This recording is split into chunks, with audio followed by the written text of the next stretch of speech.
বাটি সয়াবিন নিলাম মিডিয়াম সাইজের, আর একটা মাঝারি সাইজের আলু নিলাম। এই সয়াবিনগুলো আমি মিক্সিতে গুঁড়ো করে নেব। এই যে বন্ধুরা, এরকমভাবে আমি গুঁড়ো করে নিলাম। এবার আমি এগুলো ঢেলে নেব। আপনারা চাইলে একটু কম ডাস্ট করে নিতে পারেন। ধুয়ে রাখা আলুটা এবার আমি কুচি করে নেব বা গ্রেট। দেখতে পাচ্ছেন বন্ধুরা, এইভাবে আমি কুচি করে নিলাম বা গ্রেট করে নিলাম।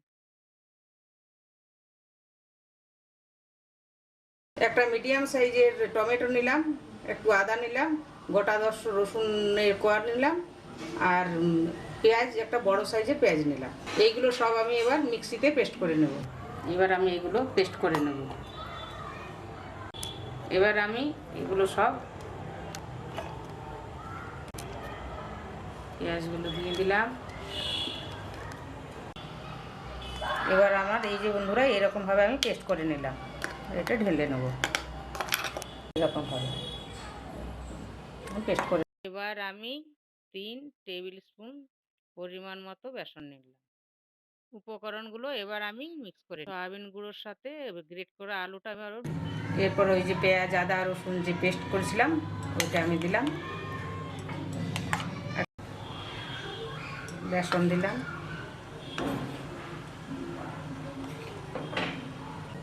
জিরে আর ধনে একসাথে গুঁড়ো করে রেখেছিলাম ওইটা আমি দিলাম। একটু কালারের জন্য একটু হলুদ দিলাম, আন্দাজ মতো লবণ দিলাম, লঙ্কার গুঁড়ো দিলাম 1 চামচ আপনার। এবার আমি এগুলো সব একসাথে মেখে নেব।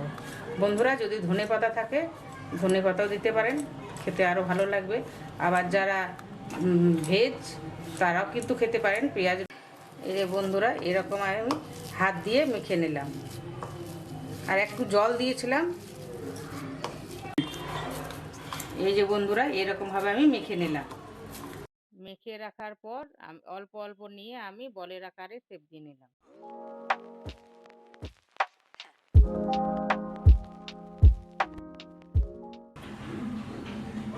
কড়াইটা গরম হয়ে এসছে, এবার আমি তেল দিয়ে দিলাম।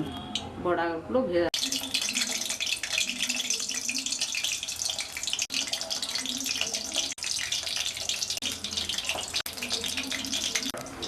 মিডিয়াম টু লোয়ে আমি রেখেছি। এরপর আমি একটা একটা করে আস্তে আস্তে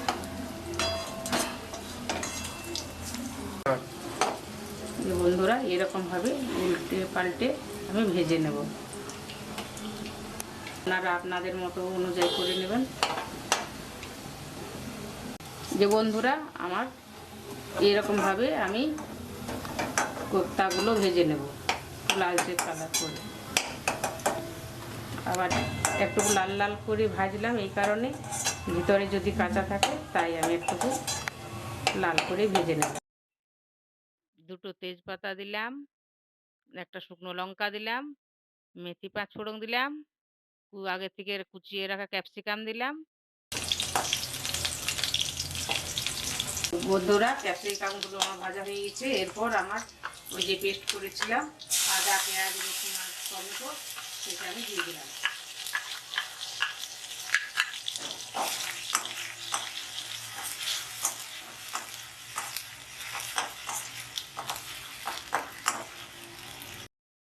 মশলার বাটিটা ধুয়ে আমি এবার একটু জল দিলাম, দিয়ে একটু নেড়ে চেড়ে নেব।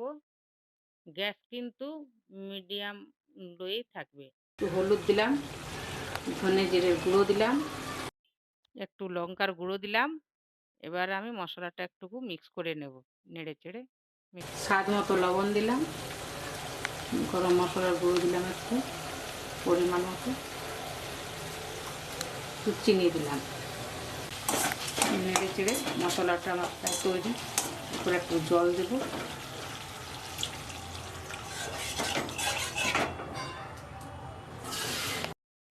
জল দেওয়ার পর একটু আমি নেড়ে চেড়ে ভালো করে ফুটিয়ে নেব। এই যে ফুটে উঠবে, এবার আমি কোপ্তাগুলো ছেড়ে দেবো।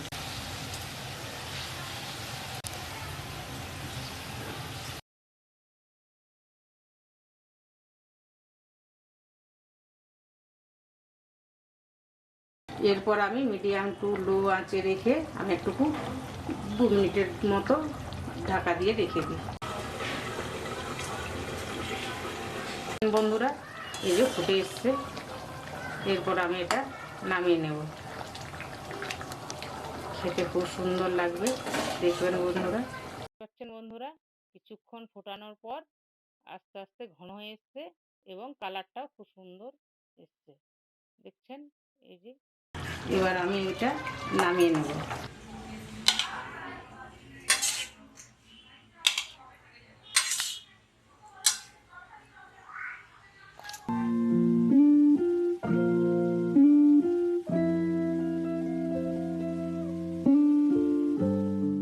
এই যে বন্ধুরা দেখতে পাচ্ছেন আমার পুরোপুরি তৈরি সয়াবিনের কোপ্তার রসা।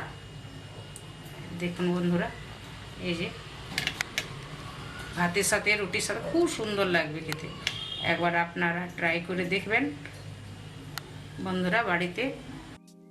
যদি আমার ভিডিও ভালো লেগে থাকে তাহলে প্লিজ লাইক, শেয়ার ও সাবস্ক্রাইব করতে ভুলবেন না। ধন্যবাদ বন্ধুরা, দেখা হবে পরের ভিডিওতে।